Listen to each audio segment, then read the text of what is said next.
Welcome back to the Daily Drum on WHUR and Sirius XM Channel 141. This is the Inside segment. I'm Harold Fisher. It is a snowy day for the young and not so young, and this is a perfect time to zero in on those professional and workplace goals for the new year.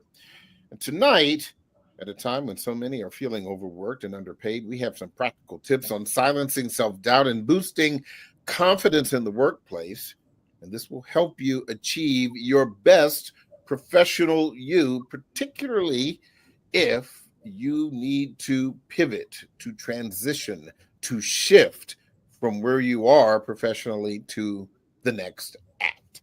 My guests tonight are Joya Jefferson-Nuri, an executive leadership coach and public speaking coach, and Sharice Brown, small business owner and founder of drpabs.com. Ladies, thank you so very much for joining this conversation. Thanks for having me. Sure thing. Thank you. Let me share a couple of fast facts with you before we get into the conversation. The average American will spend 90,000 hours, or a third of their life, working. And according to a Pew Research survey, only half of Americans are satisfied with their job. 67% say they are extremely satisfied with their relationship with their coworkers, and 62% are happy with their supervisors. So, in the wake of the so-called Great Resignation, the quiet quitting, are you surprised, Joya, about the number of people who say they are satisfied with their job? Well, this is a post-COVID conversation. Mm-hmm. I think this conversation would be different in 2019. Yeah. Where people felt stuck in their jobs. The probably only advantage of COVID was people got a chance to sit still long enough to evaluate their lives. And so, no, I'm not surprised at all that people now are satisfied with their jobs. The question is, I guess, is industry satisfied because people made these shifts? But I'm not surprised now that people didn't make conscious choices and became quite satisfied with this billions of hours they spend in their lifetime going to work. You know, you had, Sharice, you've had a long career, some corporate stuff, also working for a major network, but then you got laid off.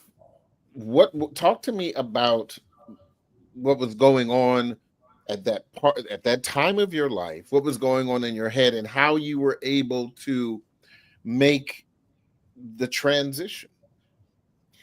Well, for me, I had a corporate career for about 16 years. 14 years of that I was freelance. So I was working everywhere, right? And I knew that it was best for me not to get too comfortable and not putting all my eggs in one basket, because you never know. The day can come that they say, thank you so much for your services. We no longer need you. And as a freelancer, that is every single day, because they don't have to give you warning. They could say, okay, don't come back tomorrow. So the best thing for me, and what I did, was kept my tools sharpened, kept things in different baskets, and, always, sharpened my tools, kept my resume up to par. And, there were certain instances that made me realize that it wasn't the best environment for me. It wasn't the best environment for me to thrive in. I remember working a morning show, and I was just so ecstatic to just be in the building. It was like the movie scene Coming to America when Eddie Murphy goes, "I'm so happy to be here."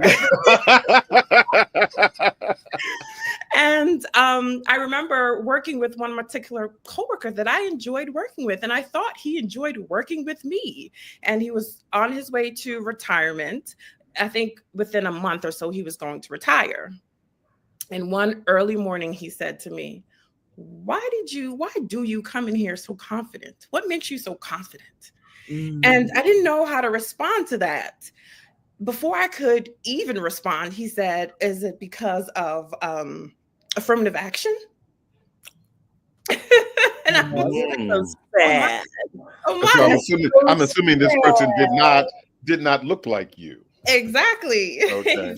Far and few between looked like me. Mm. So, in that moment, I realized that this was not the environment for me to stay, and I would not thrive. There was no thriving in this situation. Yeah. So the wheel started to churn, and I started thinking of doing other things. Mm. Yeah. Joya, from your perspective, Mhm. is workplace discontent more about the work or the workers? I think discontent in general is more about you as an individual than the work. Mm. I think there's an itch we all have in us that we're looking for this level of perfection within ourselves, within our work, and these career goals that we set out when we're 10, and then we are discontent that it's not unfolding the way we want it to unfold. The reality is your contentment is always you. It's not the job, it's not the boss, it's not the wife, it's not the husband, it's not anything. It's not the trajectory is not going your way. Your piece is yours. You create it. And if you have this centering, this groundedness, this what I call the zone of excellence, which means you do your work, you're good at your work, but you are at peace. We have the zone of excellence. And let me say that again. Your zone of excellence is where you live. And that's full of lots of consternation and fear, as I'm saying about people who are not content in work. But when you move to your zone of genius, you have those same skills, but you have an internal peace. Mm. In that internal peace, you make decisions. This is not my job because it's not going to get me there, not because I don't like Sally at the coffee pot. You make decisions. I want to go back to you, Cherise. That man was clearly a racist and thought you only had the job because of affirmative action. What he didn't understand is affirmative action might have gotten you there. I know I worked for that same place you were talking about. Affirmative action definitely got me in the door. Affirmative action didn't keep me there. I had to have the skills. I had to be willing to go to work 24 hours a day. I had to be willing to risk. You're only as good as your last broadcast. I had to use that. You're only as good. You could have 5 million Edward R. Murrow awards, and you make one mistake, and you're fired. Mm-hmm. And so that piece where you thought you weren't going to thrive there was your internal conversation. Yes, he was a racist. Yes, he made an off-color, incorrect remark. But you didn't have the peace to understand that's just his mess. I'm here. And this is the space where I'm going to thrive, because if we keep looking for spaces where we're going to thrive, we can stay home. We have to thrive in the chaos. Go ahead, Cherise. You were about to make a comment. No, that's true. If I decided that's what I wanted, then I could be there, right? Okay. But why? Why, in fact, do we have to keep fighting to be in a place that doesn't accept you? It doesn't want you. It didn't make any sense for me to raise my blood pressure at 20-something years old to know that I'm going to be constantly, and there are times berated just for being in the room. And I think the key was that the path to get you to what you ultimately wanted? I think if anybody's strategic plan for their future, you have to know what you ultimately want, not what you want next week. Yes, you have to know what you need next week, but that's guided by what you ultimately want. I knew I wanted to be technical director. Mm-hmm. I changed networks in order to become technical director. Okay, first Black woman with this kind of ambition in my generation. Mm-hmm. And I knew what I wanted. So I weathered the racism. I weathered the storm. I weathered all the BS. I mean, I cannot tell you on the radio the things that happened to me. Okay. Sure you can. But not in keep my own dignity. Yeah. But what I'm saying to you, Cherise, is because you knew this wasn't your path, it was worth moving away. Absolutely. Say to the audience, But if it is your path, as Black people, as people of color, you're not going to find an environment that will welcome you in and say, we're going to just fulfill your dreams. It's just not in the nature of the master race. It's not in the nature. So you have to fight. But you know, the fight we fight is not the fight Harriet Tubman fought. So we cannot sissy out. And I'm not saying you did, because it wasn't your path. But I say to everybody else, you have to stick to it.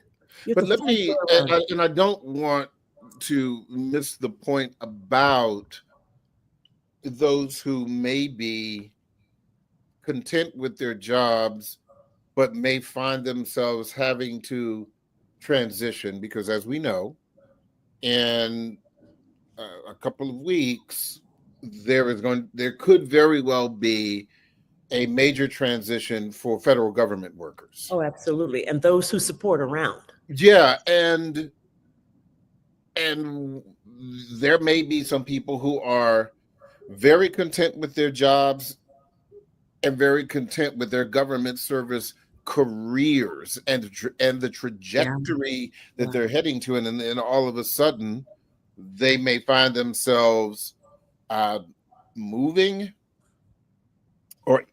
or even out of a job. And so from your perspective, Joya, how do you begin to plan for a pivot or a transition when prior to the conversation that you're listening to right now, you never thought about it? If you are 2 weeks from this inauguration and you're a federal government worker and you never thought about it, you've been sleeping under a rock. Mm-hmm. The White House employees that I know a year ago started planting their exits. They were not confident that Mr. Biden was going to be reelected. They got a little bit more confidence with Mrs. Harris, but they did not President Biden and Vice President Harris. They started looking for work then. They started doing the strategic plan then. So I would think that if you're in a position and you didn't think about it, where you could be moved out like that, you didn't think about it until now, good luck to you. But the strategy is the same, whether you thought about it a year ago or you're thinking about it now. Mm-hmm. What do you want? Assess your life, your career, make 2 lists. One list will have what you love about what you do. One list will have what you hate about what you do. And this would go for the present. Then go back and take a look at your career. What in there do you want to hone the skill on? What do you want to go back and do? And don't use, nobody will ever hire me. Don't use your inner critic and your self-doubt to guide this conversation. You must stay centered and focused. You're standing in the middle of a tornado and you have no intention of dying. So what do? You root yourself. You root yourself, you center yourself, and you live in your zone of genius where you can find peace, knowing that everything is in divine right order and you will get what you're looking for. Don't let fear drive you. Don't let fear drive you. Hopefully, you have a few months of income in reserve. And if you don't, hopefully you have some friends. Yeah. But you could also swallow your pride and take a job that's beneath you while you strategize your next step. Hold that point, because on the other side, I want to ask Sharice about her plan as well. And she said she had always had a plan, but I want to talk about what was the genesis of that first plan and how has it evolved. So ladies, please stay with us. We are going to take a break, but don't forget you can hear this and every edition of the Daily Drum Inside segment via podcast on WHUR.com. The Original Quiet Storm with Raheem Devon is next on WHUR. I'm Harold Fisher. This conversation continues on Sirius XM channel 141 and 96.3 HD2 in just a few seconds. Welcome back to the Daily Drum on Sirius XM channel 141. I'm Harold Fisher. We continue our discussion about your 2025 career goals, transitioning and pivoting when you need to. My guests are Cherise Brown, small business owner and founder of drpabs.com, and Joya Jefferson-Nuri, an executive leadership and public speaking coach. I want to go back to the point that we were discussing before the break about making the plan. And Cherise, talk to me, if you can, about your mindset. When did you know that you needed to have a plan B for a transition? I mean, was that a few years ago, or was this when you were in your 20s? Talk to me about that. Okay. So, like I said before, 14 years of being a freelancer, right? Mhm. So, meaning you could work at any network at any time, at the same time, if you wanted to, Mhm. if I wanted to, which I did. And so, if a network would say, we only can offer you 2 days a week, no one can live off of working for 2 days a week, right? So then I would go to another network and they would say, oh, we want you 5 days a week, right? And as a freelancer, you understand that it is basic information that they can say, do not come back tomorrow if you one make a slight mistake. And as a woman, as a Black woman, you have to be 5 times better than everyone else. And faster. That is faster, better, smarter, just all the above. So with knowing that and having my experiences with some of my colleagues, I always had my eggs in different baskets. It was there in the morning, one network in the morning, another network in the evening, maybe another network on the weekend, throw in some working for sports in there.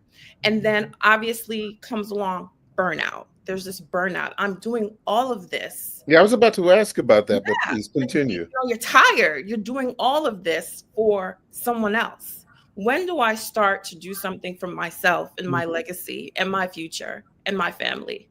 Right. And that was me developing and thinking about or studying or getting a mentor that I knew was in business. Business was something that I enjoyed and I wanted to get into. So I developed a plan. And without, you can have a plan or a hope without strategy, that means nothing. So I developed a plan and I started getting a checklist and I started I want a logo, register my logo, getting a bank account, getting my business name. Like every day I did something towards my goal. Every week, if I went to work and I worked for a company for 8 hours, that means I could come home and work another 4 hours for myself. I see. And, you just have to be smart in knowing that in any moment, in any day, a business could shut down. And, you don't take it personal. It's not your fault, and you don't have a job. Then how do you feed yourself? You know what? Can I add to what Cherise just said there? Bravo, Cherise. Bravo. That's advice I have been giving my clients for a decade. Always, you said, sharpen your tools. And you put together a toolkit for survival. That is so powerful. Some of my clients are established CEOs at major corporations and associations. And I ask them, what's next for you? And they're like, well, I'm in this job. I'll be here for like 10 years. The board loves me. I'm like, yeah, the board loves you today. But you let next year's budget not balance. You can do anything with this board that loves you, lets you go. What is not exit strategy, but what is your plan for your next step? You think you're going to be there for 10 years? What's the plan for year 11? And we always should have something else we can do. Even if it's a second income and it's a great job you have, there always should be something else you can do. And you build it and you build it and you build it and you fail a little bit and then you build it and build it. Yeah, failing is not bad. No's are not Failing bad. is actually pretty good. Exactly. Know what you can't do. Assessment, like you said, Joya, self-assessment is very true. Yes. Get your checklist, understanding what your talents are, understanding what you're good at, what you're bad at, and then what you don't like doing and what you love doing. You may be good at it, Mhm. but you don't like doing it. Mhm. So find something you enjoy. Exactly. When to that point, and I'll start with you, Cherise, as we know, younger generations of of workers are asking for so much more than their parents' generation when it comes to working, whether it be a remote work, whether it be a sarsaparilla machine if you are working in the office. What's sarsaparilla? Exactly. Okay, I'm sorry, Harold. I was like, I think that's something from old westerns. I'm sorry, Yes. Harold. I'm sorry. Just Yeah. made it. So for the I love a word or two. I know you do. I do. Sarsaparilla is similar to root beer. So there you go. Let's see. There you go. So a root beer machine. The one root beer machine. That's right. And I joke about these things, but this comes down to an issue about workplace satisfaction or even happiness. Because again, Cherise, some people will say you don't go to work to be happy, you go to work to work. That's that's work. That's how you put food on the table. But some people want to be happy, at work, Cherise. How do you, from your perspective, how do you look for happiness and fulfillment in the workplace? Or should you just see careers as a way to make ends meet? Wow. I don't look at a career to make ends meet. Although my corporate arena that helped me, transition into business, and it was my first investor, but I thoroughly enjoyed what I did. Thoroughly enjoyed it. And I think that it's healthy. It's healthy, absolutely healthy to walk into a building that you're going to for your job, for your career, for work, to say, I like this. I like this. I like these people. I like how I'm treated, and I'd hope that you are happy. And if you're not happy, find something that makes you happy. To me, we only have one life. You have one life. Yeah. So you make the most of it. If that doesn't make you happy, if you're unhappy with it, change it. Find something that you're happy with. If you're unhappy with what you look like, you feel fat, work out. If you want to do something different, do it. You have one life. Let's take advantage. And then don't let anyone take your joy. Don't let anyone take your joy. You have one life. I'm given that permission. You are so right, Cherise. Oh my goodness. I agree with you 155%. But people are afraid to give themselves that permission. See, we're taught from the beginning of time that work had to be hard, work had to be 80 hours a week, work had to be miserable, work has to be this, work has to be at a desk, work has to be on the field, work has to be this. And to give ourselves permission to say, not for me. And I'm going to hold out for what it is for me. That doesn't mean lay on the sofa and watch Netflix all day, which is appealing on some levels. That makes you happy. And that makes you happy, but it's not going to pay the mortgage, okay? Not going to pay the mortgage. But unless you're hired by Netflix to do that. Exactly. Maybe you do approach them and say, why? Pay me. There's a will, there's a way. Your programming and critique it. So go for it. A friend of mine made money being a perfume tester in Paris, because that's all she wanted to do. Amazing. And she actually found an NIH international study and became a part of it. She still needed to have other income, but she wasn't tied to, and she was in the industry you and I used to be in. And she decided she didn't want to sit up every day and do the news. She didn't really care that much about it anymore. But you have to grant yourself permission to do what Cherise said. You have to grant yourself the permission to be happy. You have a right to it. You have a heaven-given right to it. And why shouldn't you have it? You couldn't have it maybe because in your inner critic brain, it's telling you that, my grandmother wasn't happy at her job, and my parents worked 2 jobs each. Good for them. They got you to where you are in the environment in which they lived. You don't have to keep doing it. But I would also argue, Joya, based on what you just said, the grandma had a job. And having a job versus having a career, for some people that's one and the same, but I would argue they are not. There are people who start with jobs and end up with great careers. Grandma might have been born in 1940. These opportunities were not available to her, okay? Especially if she was a woman of color. Let's just put all of that in there. But you cannot say these opportunities are not available to us. Thanks to Grandma. Thanks to Grandma. And I think a better example is the job is to be a cashier at McDonald's, but the career is to own a franchise. But you have to start somewhere, right? You have to start somewhere, right? Yeah, and that was the point. My dry cleaner became a McDonald's franchise person. Yeah, goal was to own a franchise. But but to give yourself permission not to leave McDonald's to go now to Walmart is not what we're trained to do. I think these are the kind of education pieces we need in junior high school and high school.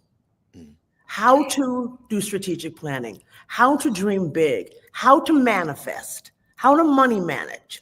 Cherie said one of the first things she did was identify herself with her logo and start a bank account, making it really serious to everybody, including the IRS, that she's serious about doing this. It's not her laying on the sofa dreaming about it. She made it happen.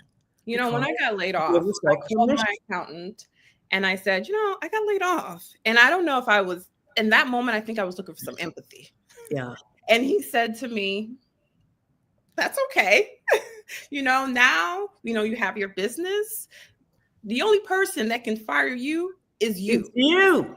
Right. And he continued to say, where there's life, there's hope. And then I'll add to that, without strategy, hope means nothing. Nothing. Nothing. And you start to execute it. There's nothing and no one that can stop you. And I want to take strategy to another level from what you're saying, that a dream without a to-do list is just a dream. So your strategy is one of the things on your to-do list.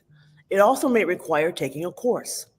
I am a certified ICF certified coach. I take coaching courses all the time.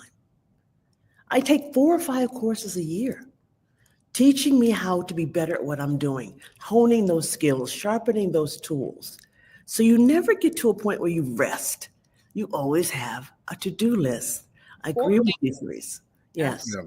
Yeah. So let me ask you about networking, Cherise. And this is really a 2-part question. In your transition, how important first was networking? And secondly, as technology has become so invasive and has moved face-to-face interaction to the back burner, what would you tell younger people who don't understand the grip and grin of networking? Cherise, I'll start with you, and then Joya, I'd like to hear your opinion about that as well.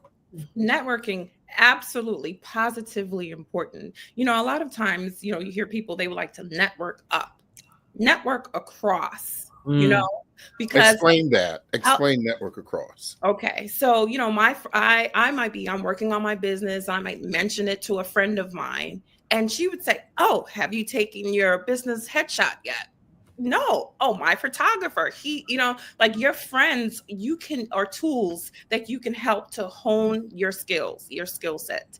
And you never know someone knows, or you don't know what you don't know until you have the conversation with the people that you're comfortable talking to, the people that are rooting for you, the people that want you to succeed, which are most likely your friends, your mentors, and if you don't bring up the conversation, they can't say, well, oh, my uncle has a business. You might want to talk to him because he built his website, he did this, and this might be helpful towards you. Or you need graphics done for, promotion of this person is a graphic artist, network across. And because I come from the realm of television, I had that to my, in my tool set where I can call a friend and say, hey, I'm going on WHUR. Can you please make me a graphic that I can post on my social media? Yes. Done. Yes. Done. Network across. Yes. And then network up, because we're growing all at the same time. As my business grows, my graphic artist,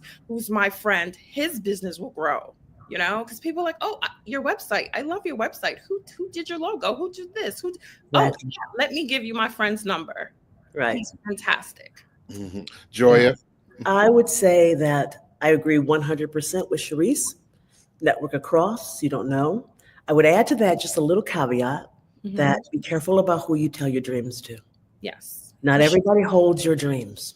And even if they don't physically do anything to get in the way of your dreams energetically, they may be the person that says, are you sure you can do that? I mean, so-and-so did that and she failed.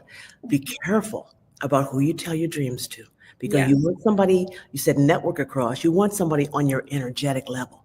Correct. Somebody who sees, like you said, your friends. Yes. Real friends, right. Not just people you know. That might be 5 people you talk to, and they got 5 people they talk to. Yeah. Okay, and so do that. But I would also say network with purpose, and that begins with your internal purpose. I go back to this all the time. You have to find your center. You have to find your peace. You have to find the definition of your goals. Why you want to do that, and whenever it's I want to make $1 million, generally that doesn't work. But if I love this is be a service, this will make me happy, this is something I've wanted to do since I was 10 and I never explored it, then when you're clear about that and you're clear about your strategy, I need a headshot, I need this, I need a mission statement, I need the business plan, I need a bank loan, I don't need a bank loan. Whatever it is, you get clear first. Mm-hmm. You know how to network. Because if you go networking like, I'm not sure what I want to do, you wasted the opportunity. Mm-hmm. Go ahead, Sharice. Yeah, I would say, get yourself a mentor as well, because you don't know what you don't know. Mm-hmm. And they will help. They will absolutely, if you can feel it in your heart and your being that my mentor wants me to succeed, that is the person that you confide in. That's the person that you seek.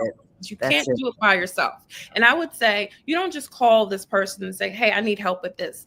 Ask them to lunch. Ask them to dinner. Offer to pay. It's their time that you're seeking. And we can't do it all by ourselves. We need help. But I want to add to that what you said, get a mentor. As a coach, this might be self-serving, but I work with a lot of people who want to decide what they want to do. And my job as a coach is to coax that out of you, to find where your block is, to find where your strengths are, to figure out what this voice in your head is saying to you and shut her up or shut him up enough for you to decide what you want. And then you build a strategy, including networking. Where do you find people?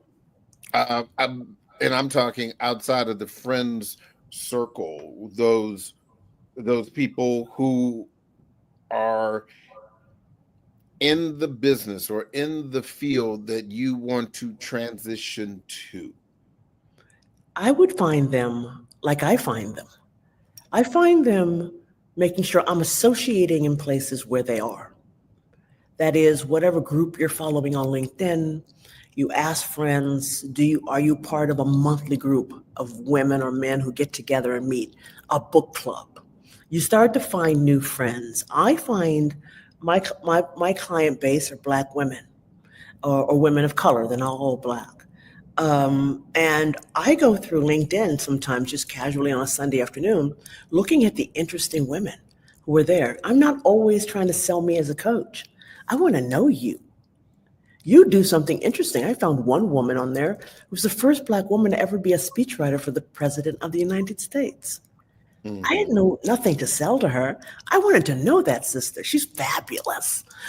So that's how you start. And then from there, they say, oh, I know somebody. Mhm. So that's how I do it, even in my personal life and for my business. I just want to know new people. Yeah. The same question for you, Cherise. How do you find people? And let me be clear about why I'm asking, because all of us in this particular conversation have various and sundry levels of veteran status. But for those who are in a younger space, in their careers, and when you want to make sure that they, are prepared, how do you, as I've always said, how do you find people who are there when you are here? Okay. Well, I know it makes people uncomfortable to say, okay, I'm not at Ferrari level yet, right? I might be just at what's a Ford level, right? So the conversations might be a little different. So of course, like I said before, networking across. And then for me personally, I've gone to exhibitions where I had to talk to people, and women have been exceptional at coming up to me and talking to me, and me and them, and just being so open about whatever it is they're doing. Right? They might be doing something completely different, but we can be like, I know a woman. She's an author. We met at the nail salon. She's actually just now promoting her stuff, and we are supportive to one another because we are both women in business. Right? It's just almost just striking up conversation, coming out of your comfort zone, and being okay. No one is going to help you or buy from if they don't know who you are, right? It's okay to tell people about yourself, but of course you want to find someone that is equally yoked or far ahead. And then I would say, do not compare yourself. Never compare. Yeah. Because you're special. I'm special. John is special. Harold is special. Everyone is special in their own right. I would say two things to what Cherise said. One, she first picked the nail salon. Okay. Are you suggesting being strategic about where you get your nails? Everything you do is strategic. Everything you do is strategic. Yes.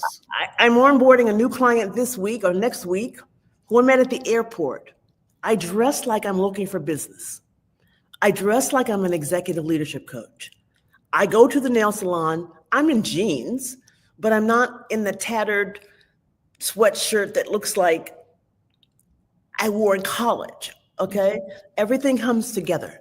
I'm an executive leadership coach. I want you to see that in everything I do. And I say that to the young people who come to me. You have to know where you want to be and be there now.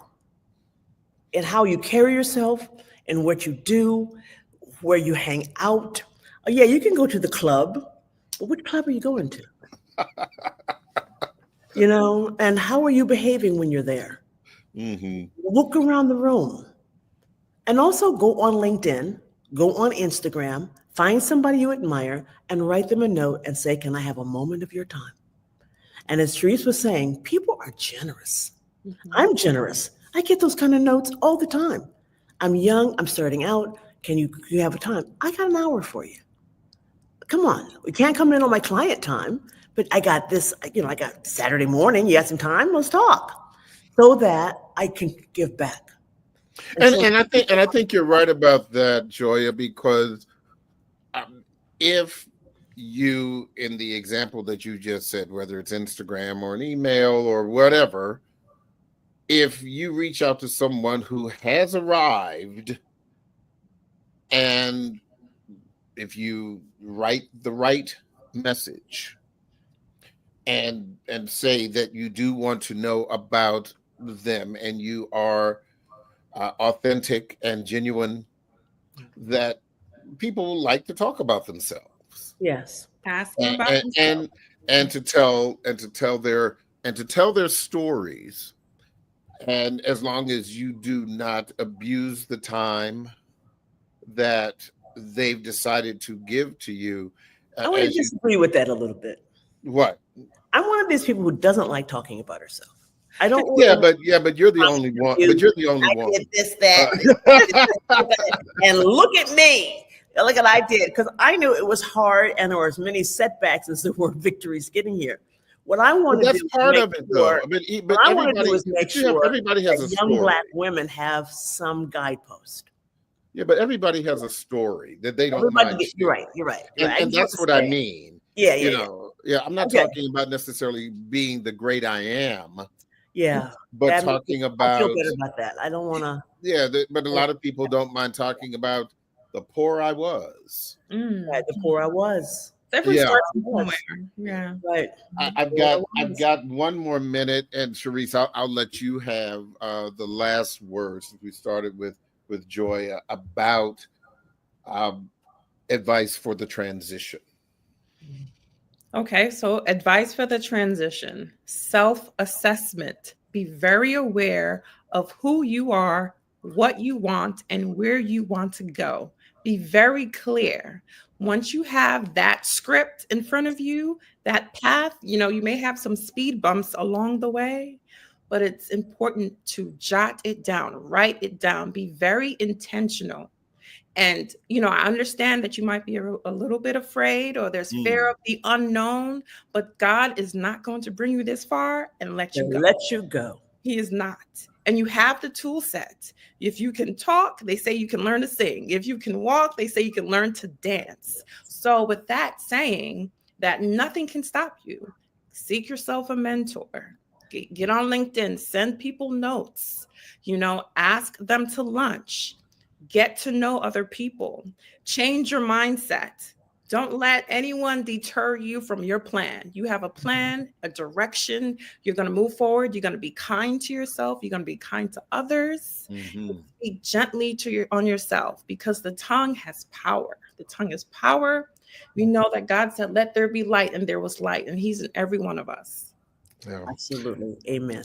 Yeah, I think that's a great place to end this conversation, but certainly anyone hearing definitely got a lot out of it, and just giving all of us something to ponder. It is a new year with a lot of unknowns, and I just think that both of you were able to provide us with some great information and some tips and the like.